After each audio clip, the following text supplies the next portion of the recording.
economy is a victim of the national and global economic recession.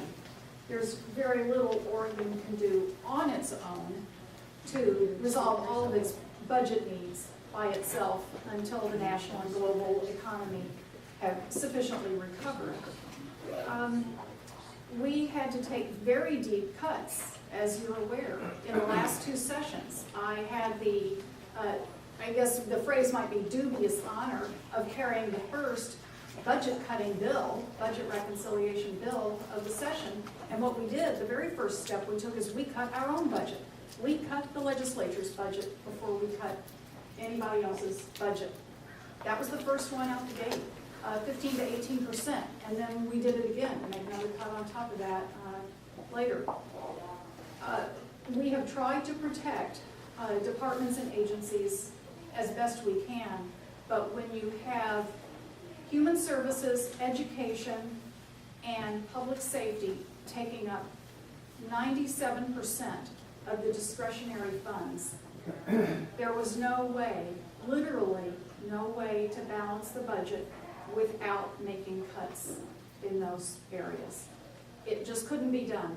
Most of the other services are funded either wholly or in part based on dedicated funds that come from the federal government or from fees or from some other dedicated source of revenue. For example, lottery funds, certain percentages of lottery funds have to go to certain kinds of activities. The legislature can't choose to take some of that and put it into human services, for example. You know, we got about $1 billion, billion with a B, of federal money from ARA, American Recovery and Reinvestment Act. About $1 billion, and much of that went to what could be described as human services or social services area.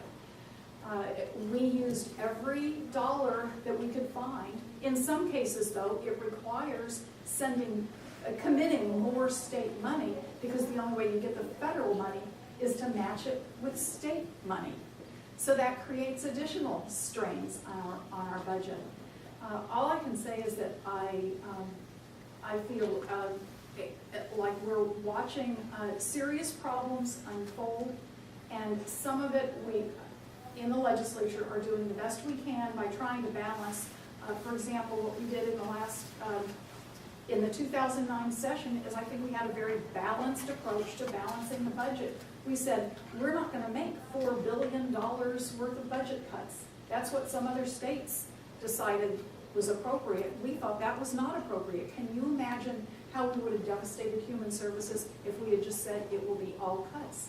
We combined using some of our own reserves, like from Rainy Day Fund and other reserves that we had been holding just in case that storm hit, and the storm hit.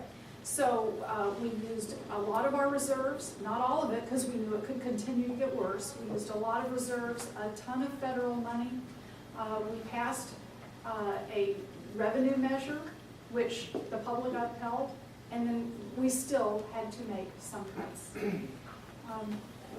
We're still working on it, and we appreciate the help that the public has given us in helping us to prioritize what needs to be saved and what isn't going to be. But again, when you have so much of the discretionary fund going to those services, they're going to see cuts. Yeah, I think you've identified the biggest frustration for legislators is we have lots of needs, lots of services, and great programs that we should be funding, and we don't have the revenue to do it all. And so that's what becomes our big battle is, you know, in the legislature is just that. How are we gonna come up with the revenue to do that and raise taxes? You know, nobody's happy about higher taxes, but nobody's happy with having public safety or social services cut either. And so that's the big argument that we always have, discussion, and it's frustrating, and we really do try to accomplish the best outcome we have with what's in front of us. And trying to make government more efficient is part of that, and just really working with all the stakeholders and all the different programs is really a tough job, and it is frustrating because you never come out with a perfect solution. Yeah, I want to add one little statistic that I just looked up in my book. In the human services area, which covers not only things like foster children and long-term assistance for seniors and disabled, but it also covers food stamps, for example, and some healthcare. Anyway, human services area, in the 07-09 biennium, we spent $12.25 billion. In the 09-11 budget, it was much larger. Instead of 12.25, we actually budgeted 15.66. It was significantly increased, not in every service area, but we matched every dollar we could find, federal dollar, so that we could bring in more for medical health, for health for people, and for food stamps, for example. There was a lot more federal money available for food stamps, so if you count all that federal money we were able to bring in, added to our own money, we actually generally increased the amount available for human services. It seems like there are three fundamental challenges we face when it comes to budget. One is, if you look at all 5 of our calendars, almost every meeting we have involves someone saying, please spend more money on X, more money on an infrastructure investment, more money on a tax credit, more money on a social service program, or schools, or public safety, or something else. We almost never meet with anybody who says, please come in and cut X. And I have gotten in the habit of asking people who come in and ask me for money to say, you know, that sounds like a great need. What would you like us to cut in order to fund that? Or what tax would you like us to increase in order to fund it?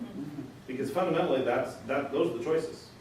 If we're going to increase spending in a given area, we've got to either cut another service or raise a tax. That's challenge number 1. Challenge 2 we talked about, which is the whole revenue and stability issue.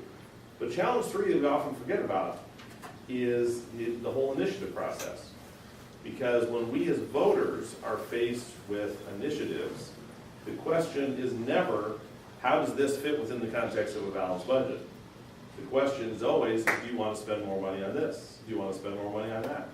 I'll give you 2 examples that are going to be on that may be on the November ballot. They're gathering signatures for them right now. And I'll offend everybody at once because one's coming from the left and one's coming from the right. One is another Kevin Mannix measure that would be another set of mandatory minimum sentences, this time for drunk driving, DUIs. Kind of a lock them up and throw away the key approach. It rolls up and costs significant amounts of money. But when you look at the measure, the question seems to be, do we want to get tough on drunk drivers? Well, of course we do. Some people vote yes, not realizing that that means there's a negative impact on social services and school funding and more preventive forms of public safety. That's coming from the right in November, or at least they're trying to get on the ballot. Another one trying to get on the ballot in November, coming from the left, so I offend everybody, is a measure to put in the Constitution a permanent requirement that we spend 15% of the lottery on parks and salmon. Now, you may recall in '98 we passed that. It was a temporary measure. It sunsets in 2013. This measure that they're gathering signatures for now will put it in forever. I voted for it in '98 because who doesn't like parks and salmon? The problem is it doesn't tell you that money is going to permanently take $160 million, well, today, as the lottery continues to grow, that will be a greater and greater amount of money. It's already doubled since voters passed it in '98 because the lottery has doubled. That will take money off the table that could be spent on education. I think that's a fundamental problem. And I think both of those represent a key part of the problem with the initiative process, where we need to actually have a situation where voters have a full set of information. So you know, not just that you're getting tough on drunk drivers or that you're helping parks and salmon, but what the other ancillary impacts of that are. And maybe you still decide to vote yes. Maybe you want to get tough on drunk drivers and you want to fund parks and salmon and you're okay cutting schools to do both. And that's a reasonable choice. That's a balanced budget approach. But if you're not, then you have the information to be able to vote no on one or both. And doing further initiative reform, we've done about as much as we can in initiative reform in terms of modifying statutes. The rest is going to have to be constitutional amendments because there's a whole bunch of stuff related to the initiative process in the Constitution. And so it's one of my major priorities for 2011 is making sure that voters like you all, like all of us, have a full set of information when we're voting about what the impacts are of the votes we cast.